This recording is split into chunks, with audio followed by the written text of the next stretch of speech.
Hello everyone, it's been a while since I've done this, but I have decided to do a garden update. It is a beautiful afternoon where I'm at.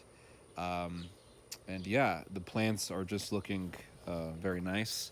Here I have eggplant, and these are all eggplants that came from seed that I collected from my own eggplants last year. So they're growing very healthy and they're looking very strong, and you can see they have flowers on them already.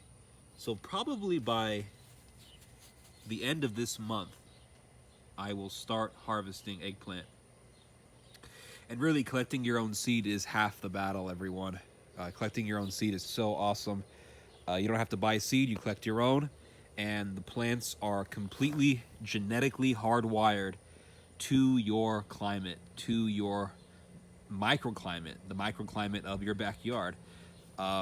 Moving on here, you can see all these beautiful eggplants, and these are peppers that I collected also from seed last year.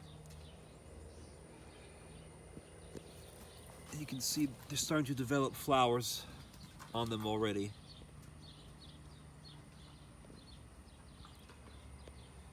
And these are Anaheims and habaneros. And look at this beautiful eggplant here. Leaves are nice and wide, and the plant looks very healthy.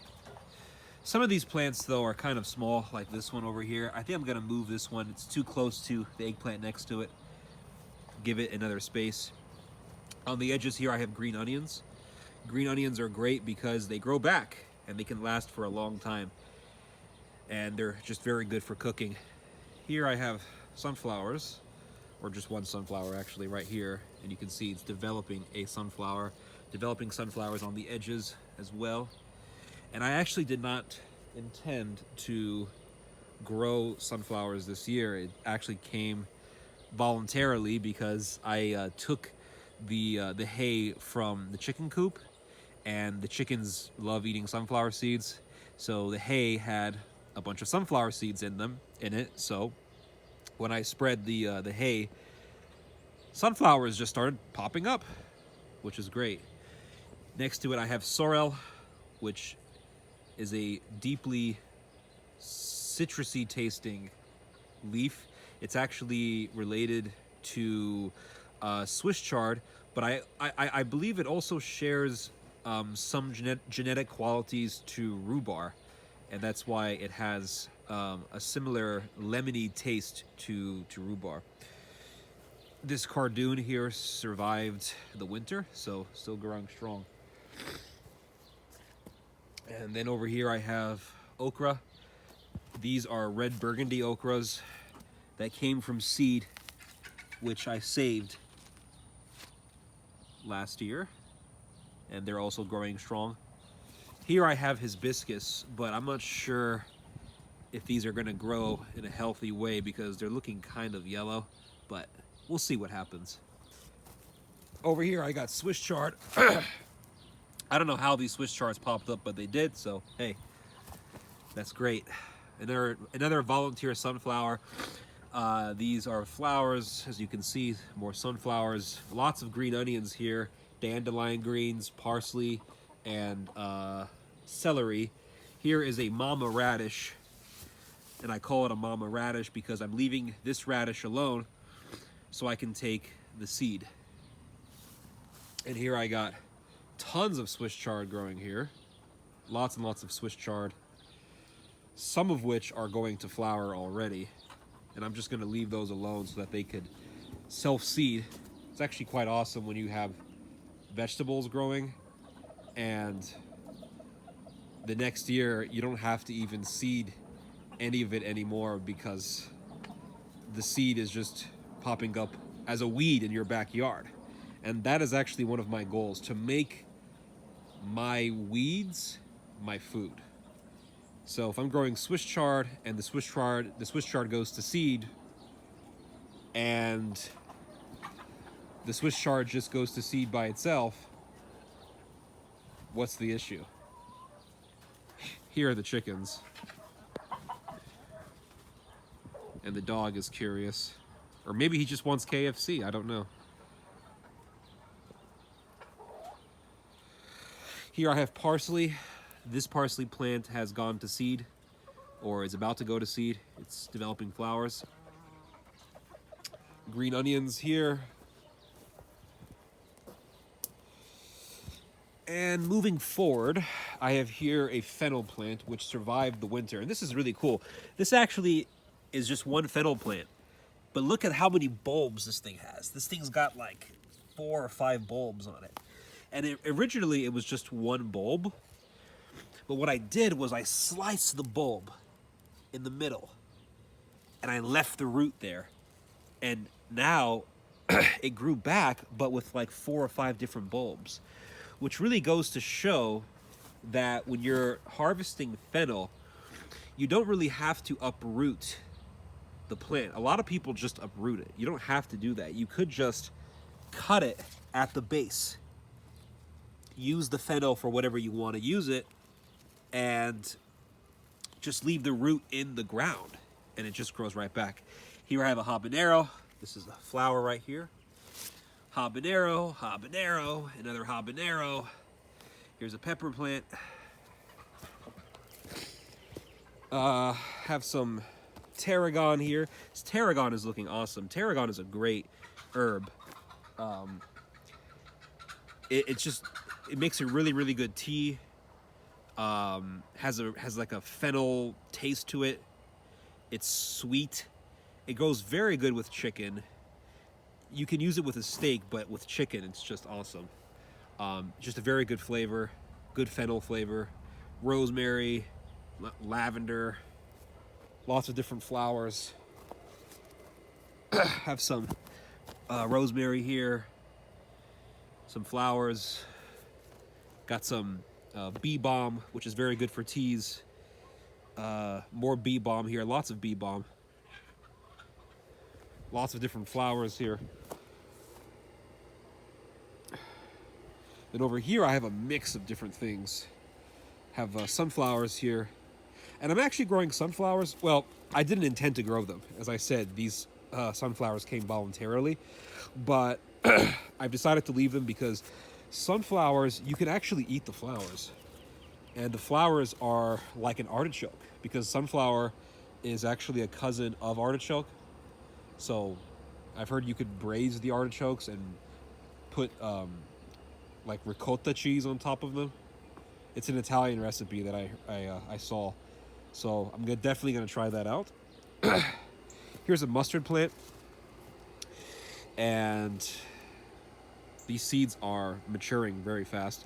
But if you actually taste one of these pods, they actually taste like mustard. So I'm gonna make my own mustard sauce for the first time. Lots of Swiss chard, tons of Swiss chard. And in the middle of the chard, you can see burdock. The burdock root is actually an antibiotic that's used in Asian medicine. Sorry, I have a cold. It's not COVID, just a common cold. Common cold still is around. But yeah, lots and lots of Swiss chard, burdock, sunflowers. Very, very green, this area, very luscious. Put a bunch of different nutrients in this soil.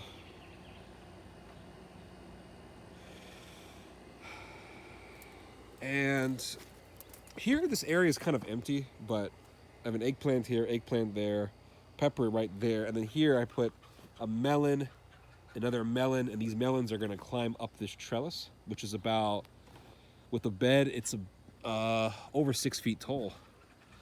And I put some cucumbers in the ground, so those will come up. Here, I just dedicated this whole bed to tomatoes. And these are celebrity tomatoes, which, you know, this is the very first time ever that I have decided to grow tomatoes seriously. Before, I just either wouldn't grow them, or if I did grow them, I would grow only a few plants, and I wouldn't locate the plants in a proper spot with sufficient sunlight. But this time I've decided to put lots and lots of tomato plants under lots and lots of sunlight, under an open sky, and someone told me to grow celebrity tomatoes. So these are all celebrity tomatoes. And the reason why celebrity tomatoes are very popular is because they are resistant to a lot of diseases that are big killers for tomatoes, especially wilt. Wilt is probably the biggest killer of tomatoes, and these plants are resistant to wilt. And I've heard that they are very sufficient, and also that they are very reliable. And that's what I like to grow. I like to grow things that are reliable and that are going to give me lots and lots of food. It's why I have not grown peas, because if I'm going to grow peas, I'm going to have to grow tons and tons of pea plants, because a few pea plants are not going to give me enough peas, are not going to give me the amount of peas that I actually want. So I much prefer to buy frozen peas than to grow peas, because I know I'm not going to get a lot of peas if I just grow them. But with things like eggplant, I know I'm going to get a lot of eggplant out of them, because eggplants, especially Japanese eggplants or long and purple eggplants, are abundant producers. They are abundant producers, and I know I'm going to be getting a lot of eggplant in the summer season. So I've heard that these celebrity tomatoes are very reliable and that they are very sufficient, and they're also very resilient to disease. So I've decided to grow them, and they are growing nicely. This one already has tomatoes on it. Tomato. This one over here as well, tomato. But yeah, they're looking all right.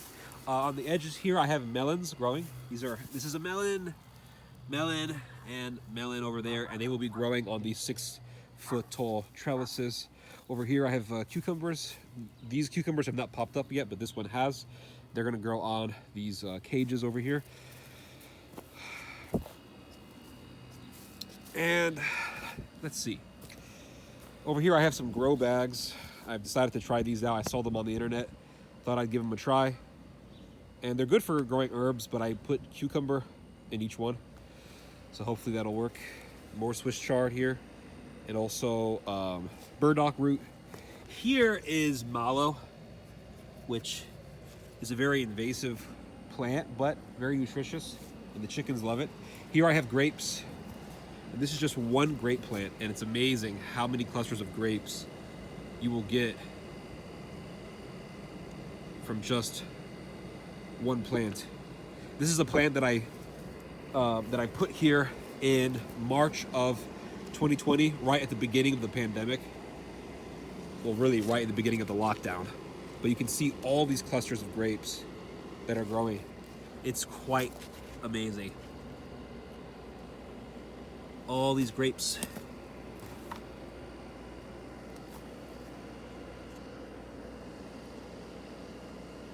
And I built this arbor here, and you can see on the top of the arbor these grapes hanging, and it's a really profound thing to look at. And this is not even at a full sun area. This is actually in a partially shady spot. There are moments where it does get full sun, but for the most part, this space gets partial sunlight. So you get like a mix of sun and a mix of shade at the same time, consistently in this spot, almost consistently. And it still produces very well. And I have it growing, I have this wild persimmon tree growing here, and it's using the tree as a natural trellis, and you can see this grape cluster growing from the trellis, so that's pretty cool. And I've been feeding this grape chicken manure, and so far so good. Last year this plant gave me 1 cluster, and now I have over a dozen clusters on this thing, so that's pretty cool. And then behind it I got this bed here that I don't really pay attention to. But this bed doesn't really get a lot of sunlight, so I planted tons of parsley here. You can see the parsley. Lots of parsley. And then this tenacious Swiss chard growing right here. So that's cool. Over here I have just eggplant and tomatoes mainly. That's an eggplant. Got some bush beans growing here, burdock, eggplant, eggplant. Then over here, this giant burdock over here. Little smaller burdock. Got this giant burdock over here. Beet, which survived the winter. Over here is a little eggplant that I am going to look at. I'm going to observe. Here's an Anaheim chili, eggplant, eggplant, and then these are celebrity tomatoes, some of which have tomatoes on them, like over here, developing more flowers. You can see some tomatoes over here. Here's a cherry tomato. You can see, let's see, I can show you a cluster here. Oh, where is it? Over here, you can see a cluster right there, a little bit.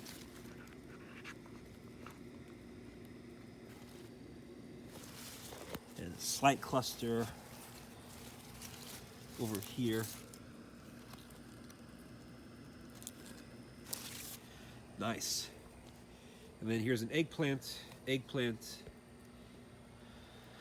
a green bean, which I left here, eggplant, and then I have melons. 1 melon, 2 melon, which will climb on this wall of trellises. And that will be good. And yeah, that's pretty much the garden. There's some other areas that I have, but I'll show you guys this for now. It's a beautiful day, so I thought I would share my garden with you guys. Anyway, hope you guys are doing well. You guys just heard some theology. God bless.